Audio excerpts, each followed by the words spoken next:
Class 9th के लिए आज के इस ऑनलाइन क्लास में भौतिक विज्ञान से गति के संदर्भ में जानकारी दी जा रही है। मोशन इस चैप्टर का नाम है गति।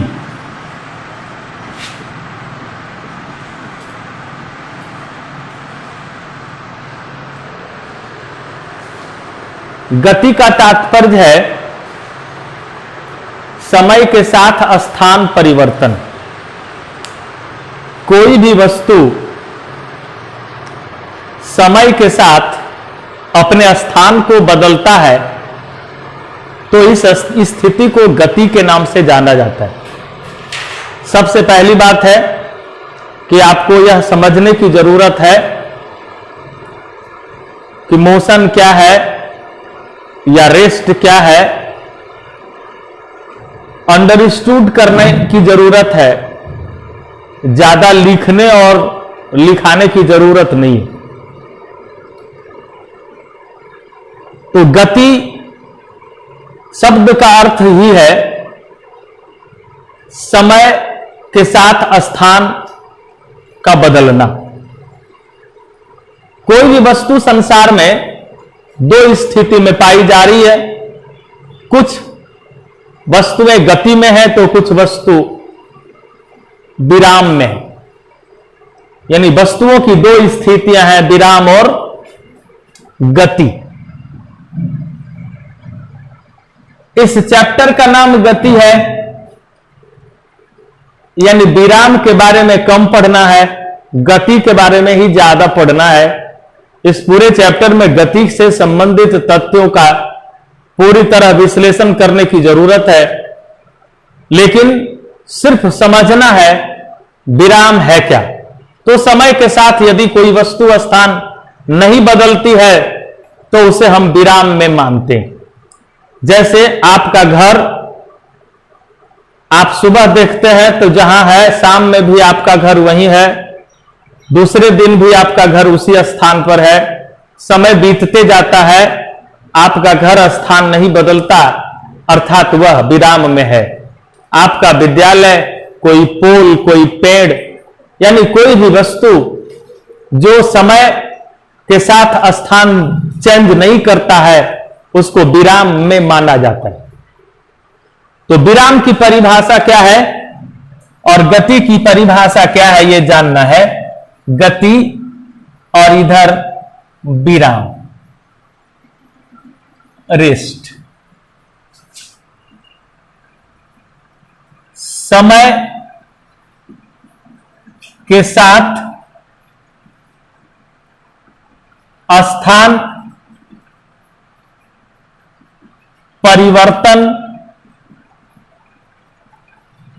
को गति कहते हैं।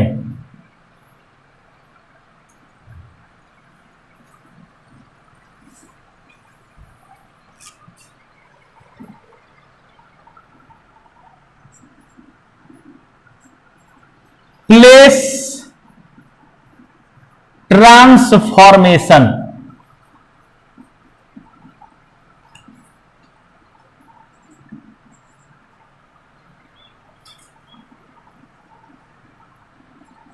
in given time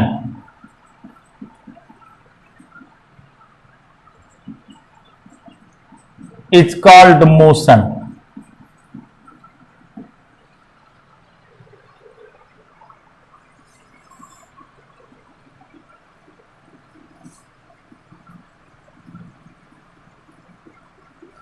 समय के साथ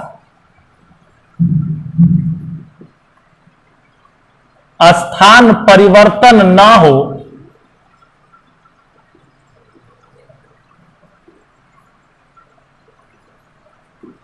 तो वह स्थिति विराम कहलाती है।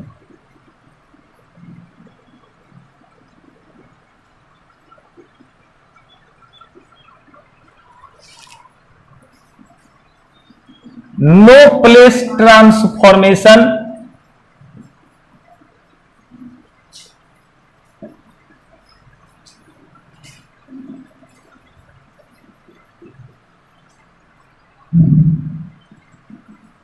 in given time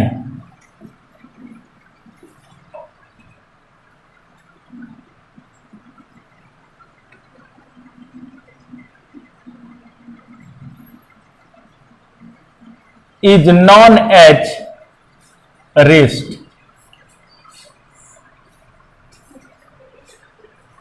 गति और विराम दोनों आपेक्षिक है। गति तथा विराम दोनों आपेक्षिक पद है, रिलेटिव है।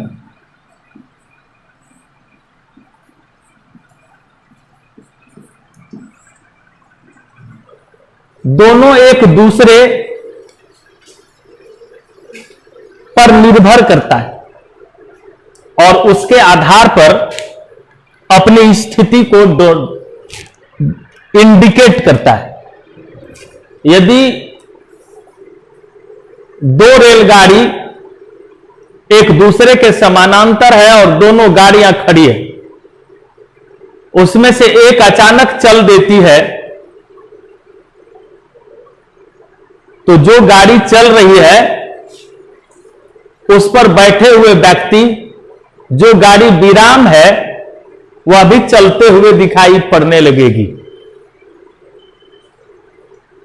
तो वह आपेक्षिक पद है जिसको आप रिलेटिव मोशन के संदर्भ में आपको इसकी जानकारी दी जाएगी। आपेक्षिक वेग क्या है, रिलेटिव वेलोसिटी के बारे में आगे बताया जाएगा। हमेशा किसी भी वस्तु की स्थिति का निर्धारण हम निर्देश बिंदु के सापेक्ष करते हैं। वह रिफरेंस पॉइंट मूल बिंदु होता है। यदि प्रेक्षक स्वयं गतिशील है तो जो वस्तु विराम में है वह भी गतिशील प्रतीत हो सकती है। और जो वस्तु गतिशील है उसकी गति तब प्रेक्षित होगी जब किसी स्थिर वस्तु को हम देखते हैं। अर्थात जब हम चलती बस पर होते हैं तो सड़क के किनारे स्थित सारा पेड़ पीछे दौड़ते हुए नजर आता है। नजर आता है, दौड़ता नहीं है पेड़। पेड़ जबकि विराम में है लेकिन आपेक्षिक पद होने के कारण गति और विराम एक दूसरे से रिलेटेड है। ऑब्जर्वेशन की क्रिया में हम निर्देश बिंदु के द्वारा ही वस्तु की स्थिति का निर्धारण कर सकते हैं। वह निर्देश बिंदु जिसकी सहायता से, निर्देश बिंदु क्या है, तो वह बिंदु जिसकी सहायता से हम किसी वस्तु की स्थिति का निर्धारण करते हैं। वह वस्तु चल रही है या विराम में है, उसकी स्थिति का निर्धारण जो बिंदु कराता है वही निर्देश बिंदु कहलाता है, वह मूल बिंदु कहलाता है। मूल बिंदु से धनात्मक दिशा में चली गई दूरी से धनात्मक गति का बोध होता है और जब बाईं ओर की दूरी तय की जाती है तो उससे ऋणात्मक गति का बोध होता है। तो गति और विराम दोनों आपेक्षिक है। गति की परिभाषा और विराम की परिभाषा के बाद आपको गति कितने प्रकार के होते हैं इसके बारे में जानना है। तो type of motion,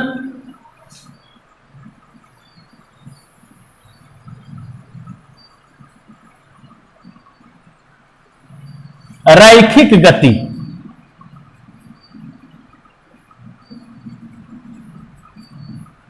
linear motion,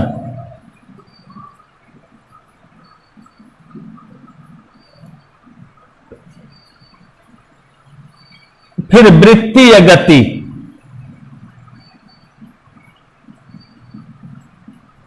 circular motion,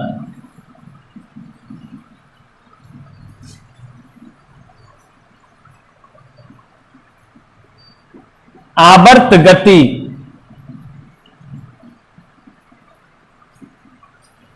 periodic motion,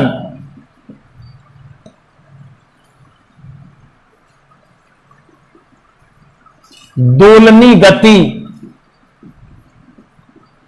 oscillatory motion,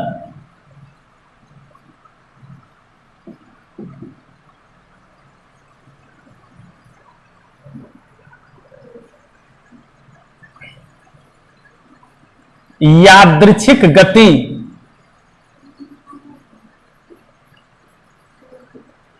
random motion. फिर एक शुद्ध गति की भी है काइनेमेटिक्स, जिसकी चर्चा आगे की जाएगी।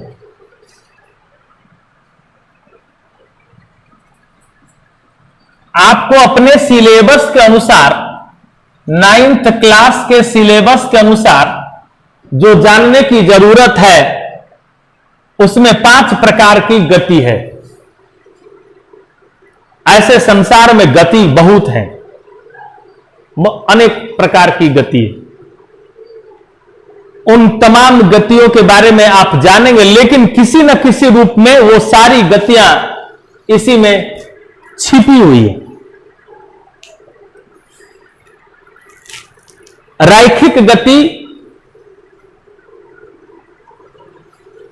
इसमें डायमेंशन, आप जानते हैं कि किसी भी स्थान पर जब कोई वस्तु होती है तो उसकी एक बीमा होती है, वो गति कर सकती है सरल रेखीय पथ पे, क्षैतिज गति हो सकती है, ऊर्ध्वाधर गति हो सकती है, और क्षैतिज और ऊर्ध्वाधर दिशा के बीच में भी एक गति हो सकती है, यानी एक्स डायरेक्शन में, वाई डायरेक्शन में, जेड डायरेक्शन में, 3 बीमाएं जो होती है।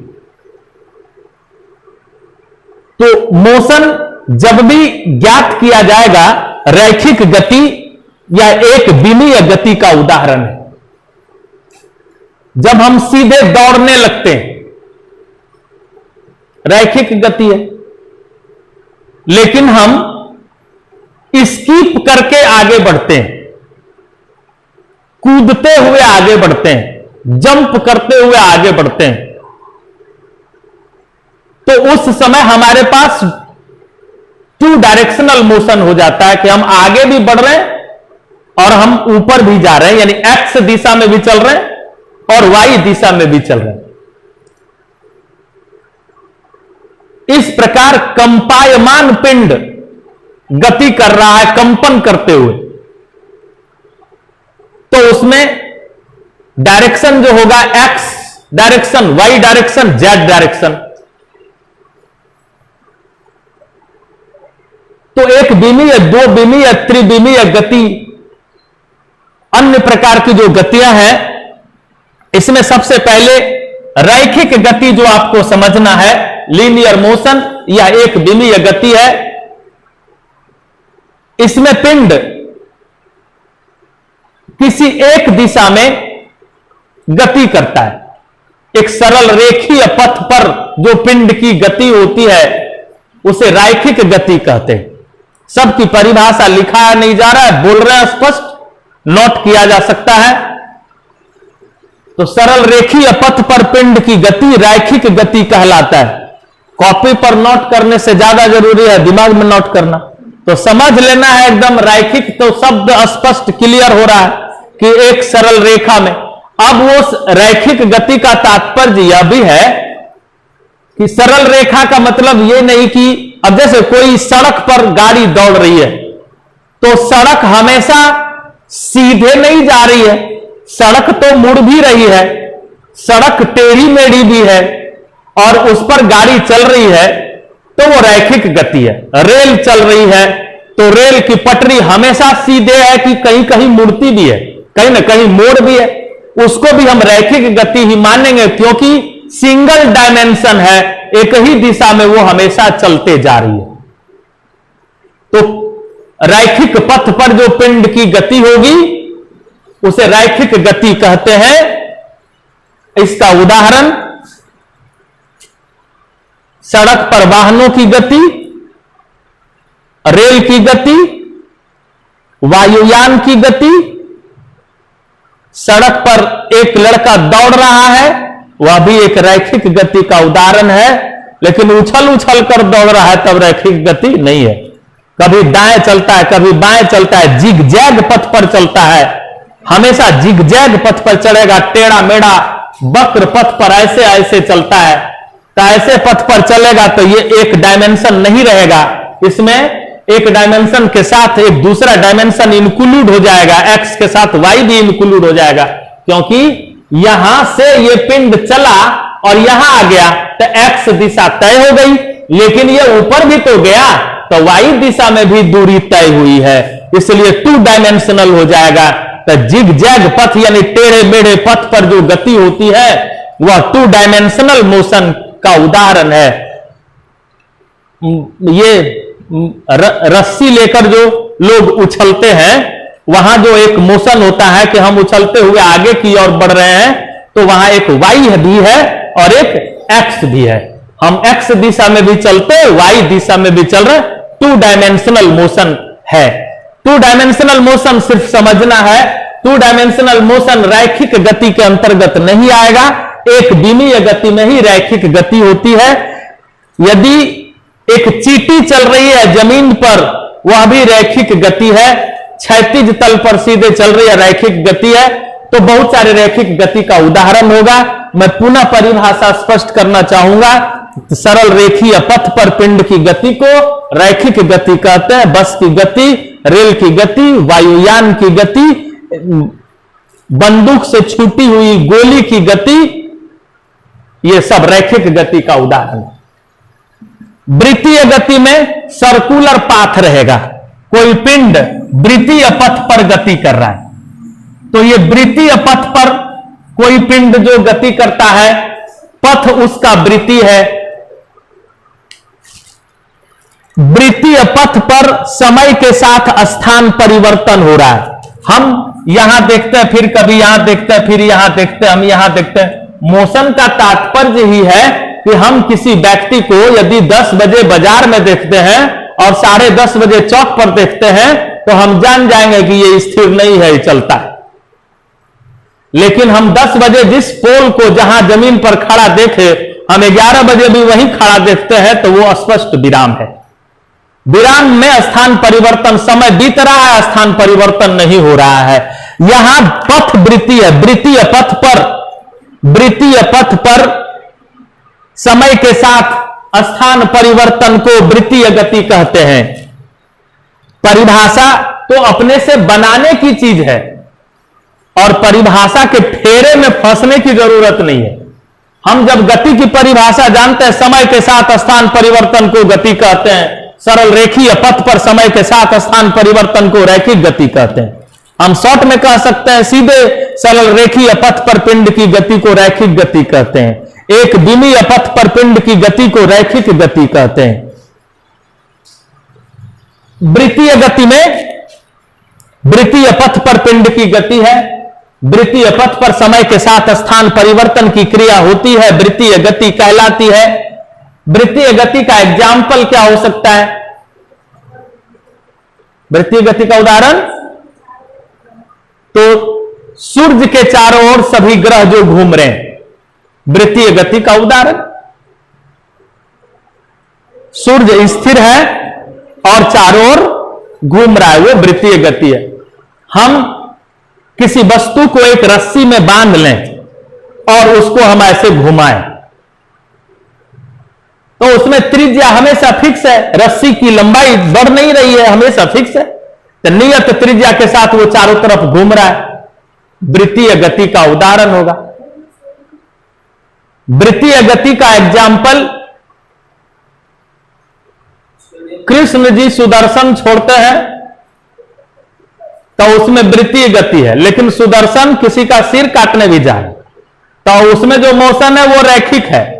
तो एक रैखिक मोशन भी है और एक वृत्तीय मोशन है, यानी वो कॉम्प्लेक्स मोशन है, उसमें वृत्तीय गति और रैखिक गति किसका संयुक्त गति माना जाएगा, उसमें दोनों गति एक साथ है।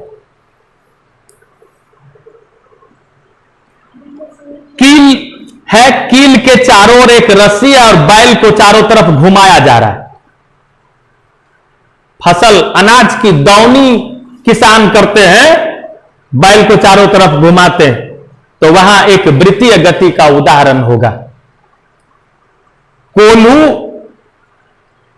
में बैल लगा हुआ है और चारों तरफ घूम रहा है, कोल्हू से तेल की पिराई या गन्ने की पिराई हो रही है, तो वह भी एक वृत्तीय गति का उदाहरण है। आवर्त गति, पेरियोडिक मोशन, यह वैसा मोशन है जो निश्चित समय अंतराल के बाद पिंड की स्थिति फिर से रिपीट हो जाती है। वैसी गति जो निश्चित समय अंतराल के बाद दोहराई जाती है, आवर्त गति कहलाती है। आवर्त गति में अब घड़ी की सुई में वृत्तीय गति भी है और आवर्त गति भी है। घड़ी की सुई की नोक की एक अलग गति है और घड़ी की पूरी सुई की एक अलग गति है। घड़ी की पूरी सुई जो घूम रही है वो वृत्तीय गति है, लेकिन नोक एक निश्चित समय में 5 मिनट की दूरी तय करती है, अगले 5 मिनट की दूरी तय करती है, फिर अगले 5 मिनट की दूरी तय करती है। इसलिए घड़ी की सुई की नोक में आवर्त गति है, जबकि घड़ी की सुई में वृत्तीय गति ऑब्जेक्टिव बनता है। इसके अतिरिक्त आवर्त गति का और क्या एग्जाम्पल हो सकता है? तो जो गति एक निश्चित समय के बाद रिपीट होती है, जो गति एक निश्चित समय के बाद दोहराई जाती है, उसे आवर्त गति के नाम से जाना जाता है। आवर्त गति में एक टाइम फिक्स रहेगा। वस्तु यदि ए पर था तो निश्चित समय के बाद फिर वो ए से होकर गुजरेगा, फिर उसी निश्चित समय 10 मिनट में एक बार ये चक्कर लगा लिया, ए पर आ गया था, तो फिर अगले 10 मिनट में ए पर आएगा, फिर अगले 10 मिनट में ए पर आएगा। इस प्रकार की जो गति है वो आवर्त गति का उदाहरण है। ऑसिलेटरी मोशन, दोलनी गति, तो किसी नियत बिंदु के इर्द गिर्द की गति। जब कोई पिंड किसी नियत बिंदु के इर्द गिर्द कंपन करता है, यानी एक बार दाएं चलेगा जितना उतना बाएं चलेगा, तो पेंडुलम में इस प्रकार की गति है। पेंडुलम वाली जो घड़ी है उसमें जो पेंडुलम लगा हुआ रहता है वह पेंडुलम लोलक यानी दोलनी गति का उदाहरण है।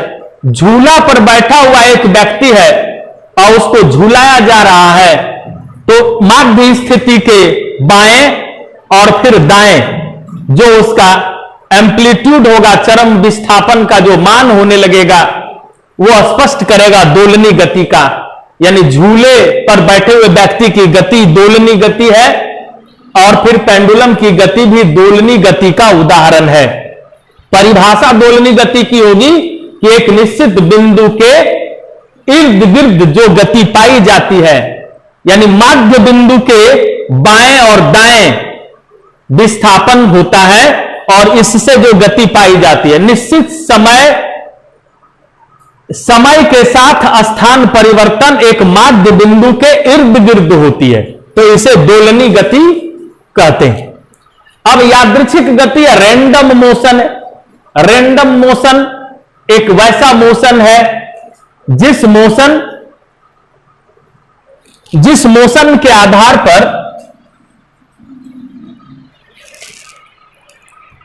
दिशा की स्पष्ट जानकारी नहीं होगी। जिग जैग पथ पर पिंड चलते हुए नजर आएगा। मेले में कोई आदमी घूम रहा है तो कभी वो दाएं जाता है, कभी बाएं जाता है, किसी भी यानी डायरेक्शन उसका हमेशा चेंज होता है, तो वह यादृच्छिक गति है। और मक्खी की जो गति है वह भी यादृच्छिक गति का उदाहरण है। समय के साथ जब कोई पिंड अपना स्थान बदलता है और वक्र पथ पर स्थान बदलता है, जिग जैग पथ पर, यानी टेढ़े मेढ़े पथ पर पिंड की गति को यादृच्छिक गति कहते हैं। टेढ़े मेढ़े पथ पर पिंड की गति को यादृच्छिक गति कहते हैं। इसमें जो एक शब्द यूज हुआ यादृच्छिक, रैंडम, मैथ में भी इस शब्द का उपयोग होगा प्रोबेबिलिटी में, प्रायिकता में, इसलिए शब्द का अर्थ जानना जरूरी है। यादृच्छिक शब्द का मतलब होगा जिसके रिजल्ट से हम पूर्व परिचित नहीं हो, जिसके परिणाम की जानकारी हमें पहले से ना हो, उस घटना को यादृच्छिक घटना के नाम से जाना जाता है। एक झोले में लाल गेंद, हरे गेंद, पीले गेंद है और हमको यादृच्छया एक गेंद निकालना है। आंख बंद करते हैं तो निकालते हैं, लाल ही आएगा इसकी कोई गारंटी। तो जिस वैसा प्रयोग, वैसी क्रिया, वैसी घटना जिसके रिजल्ट, जिसके परिणाम की पूर्व जानकारी हमें नहीं हो, यादृच्छिक है। यादृच्छिक गति का तात्पर्य क्या हो गया कि मक्खी उड़कर यहां से चली, कहां बैठेगी हम नहीं जान रहे। मेला में घूमने वाला आदमी 20 मिनट के बाद घूमकर कहां जाएगा यह हम नहीं जान रहे, यानी उसका हम फाइनल पोजीशन के बारे में पहले से नहीं जानते, इसलिए रैंडम शब्द का प्रयोग हुआ है। तो यादृच्छिक शब्द का अर्थ है जिसके परिणाम की जानकारी, जिसके रिजल्ट की जानकारी पहले ना हो, यादृच्छिक कहलाता है। तो इसकी परिभाषा क्या होगी कि टेढ़े मेढ़े पथ पर पिंड की गति को यादृच्छिक गति कहते हैं, या वैसी गति जिसमें पिंड अंततः किस स्थान पर पहुंचती है या पहुंचेगी इसकी पूर्व जानकारी हमें ना हो, उसे यादृच्छिक गति के नाम से जाना जाता है। ये गति के प्रकार से संबंधित चर्चा थी। अब मैं इसके बाद चाहूंगा चाल। अब इसमें चाल यानी स्पीड,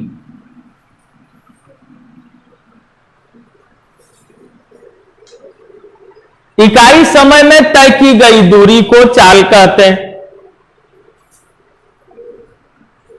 चाल की परिभाषा इकाई समय में तय की गई दूरी चाल कहलाती है।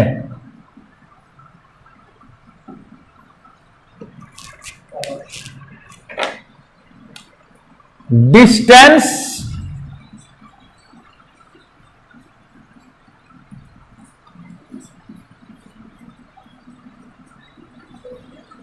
Travel by an object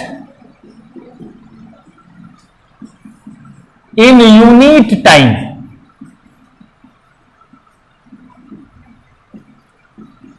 is called speed.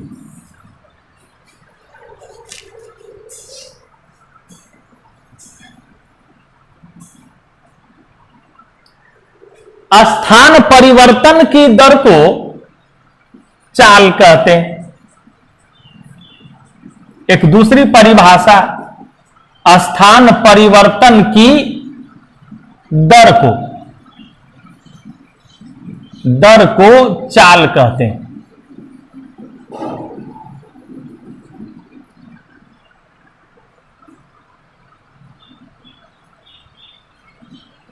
चाल दूरी बटे समय, दर है दर तो समय से भागा, यानी दूरी एवं समय का जो अनुपात होगा उसी को चाल के नाम से जाना जाता है। इकाई समय की बात है इसलिए समय से भाग दिया गया।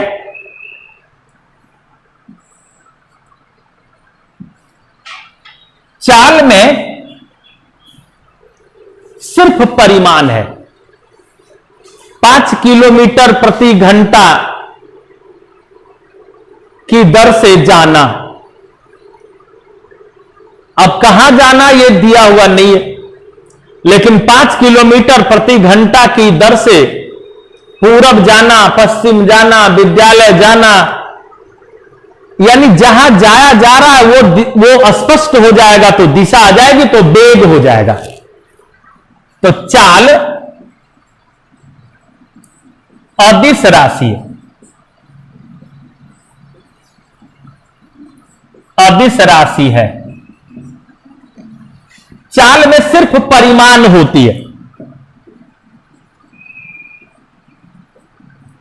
चाल में सिर्फ परिमाण।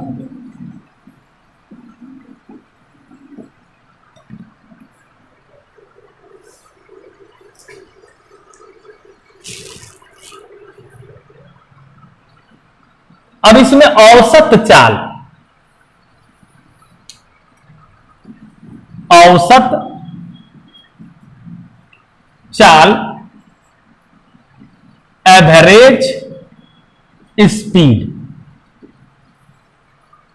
एवरेज स्पीड जैसे यदि किसी व्यक्ति को, कोई व्यक्ति बाइक चलाते हुए जा रहा है सोनो से झाझा, तो सोनो से झाझा जाते समय कहीं उसके बाइक की चाल 40 किलोमीटर प्रति घंटा भी हो सकती है, कहीं 20 किलोमीटर प्रति घंटा भी हो सकती है, कहीं 15 भी हो सकता है, कहीं 60 भी हो सकता है, कहीं 50 भी हो सकता है।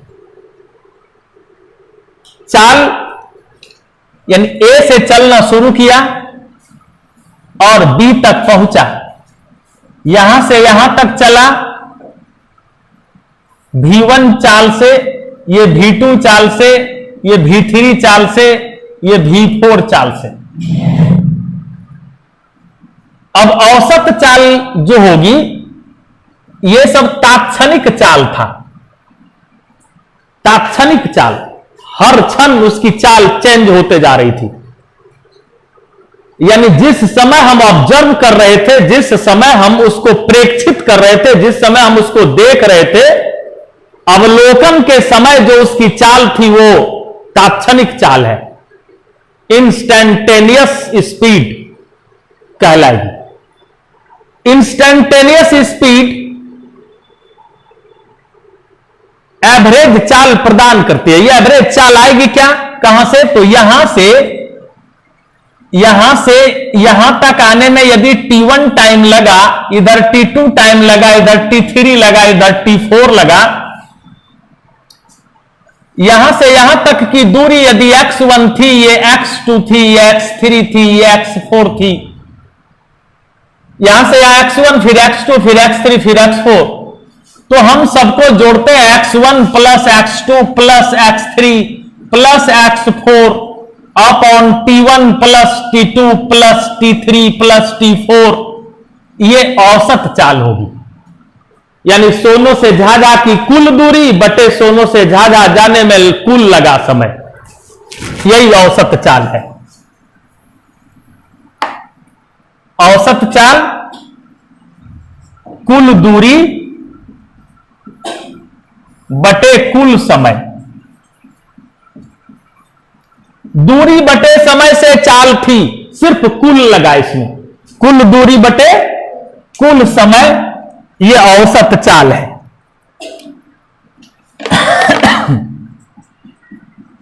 औसत चाल, कुल दूरी बटे कुल समय। अब इसमें एक क्वेश्चन आता है कि एक व्यक्ति 150 किलोमीटर की दूरी तय करना चाहता है।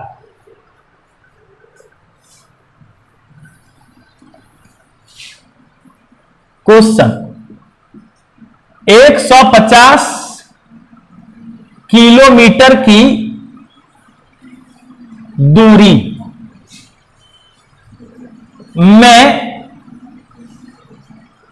30 किलोमीटर की दूरी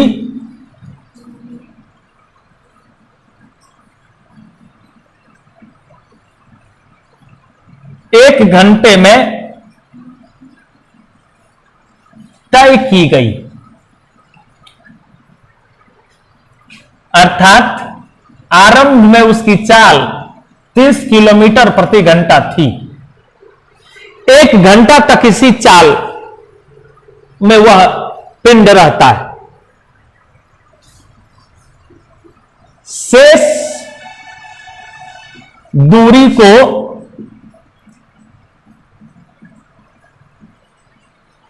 किस चाल से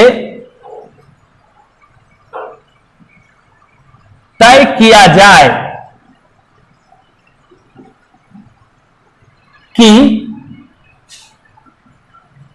औसत चाल 50 किलोमीटर प्रति घंटा हो जाए। ये क्वेश्चन।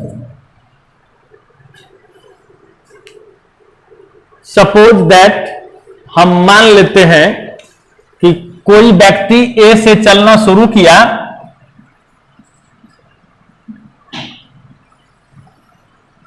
और उसको बी तक पहुंचना है। सोलो से चलना शुरू किया और 150 किलोमीटर की दूरी तक उसको जाना है। 30 किलोमीटर की दूरी तय किया 1 घंटा में।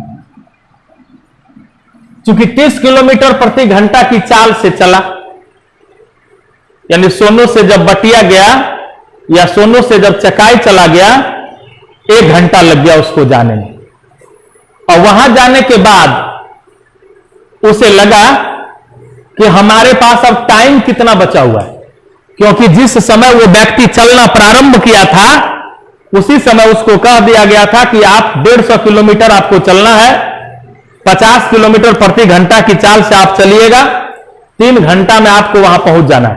50 किलोमीटर प्रति घंटा की चाल से चलने पर 150 किलोमीटर की दूरी 3 घंटा में तय हो जाएगी।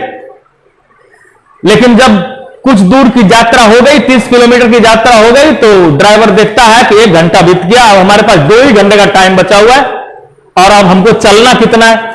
तो 150 किलोमीटर चलना था, उसमें 30 किलोमीटर चल दिया, अब 120 किलोमीटर चलना और बाकी है। तो 120 किलोमीटर की दूरी तय करने के लिए टाइम 2 घंटा है, तो चाल 120/2 बराबर 60 किलोमीटर प्रति घंटा। आंसर यही हुआ औसत चाल का एडवांटेज। तो हम यहां इसको बनाएंगे।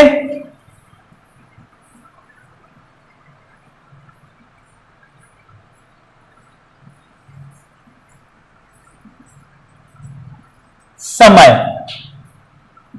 150 किलोमीटर की दूरी तय करने में जो समय लगता वो क्या था, समय यानी T1 उसको जो लगना था वो निकालते हैं, डिस्टेंस बटे स्पीड।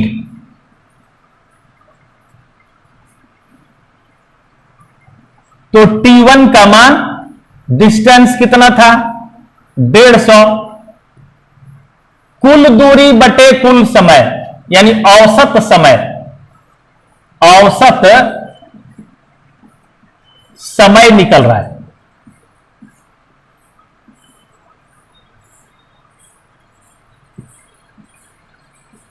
कुल समय निकल रहा है, कुल दूरी बटे औसत चाल, इसी को D/V के रूप में लिखा गया। तो 150/50,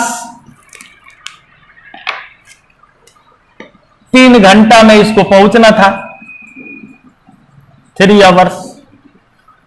अब 30 किलोमीटर की दूरी तय हो गई है, 1 घंटा समय बीत चुका है। 30 किलोमीटर की दूरी तय करने में लगा समय बराबर 1 घंटा, इसलिए रेस्ट टाइम, शेष समय, रेस्ट टाइम, शेष समय कितना बच गया? तो T1 माइनस 1, T1 का मान है 3, उसमें 1 घट गया, 2 घंटा टाइम बचा हुआ है। और रेस्ट डिस्टेंस 150 किलोमीटर में 30 किलोमीटर चल दिया, 120 किलोमीटर बाकी है। इसलिए रेस्ट दूरी को तय करने में जो चाल होगी, चाल रेस्ट दूरी को तय करने में चाल, उसको भीड़ा से सूचित कर रहे हैं।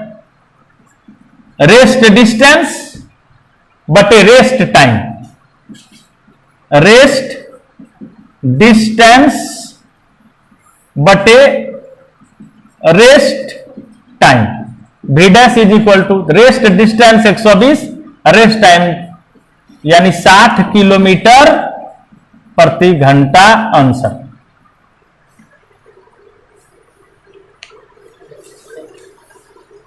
ये औसत चाल से संबंधित जानकारी दी गई। अब अगले क्लास में विस्थापन, दूरी और वेग, आपेक्षिक वेग, कोणीय वेग से संबंधित जानकारी दी जाएगी। धन्यवाद।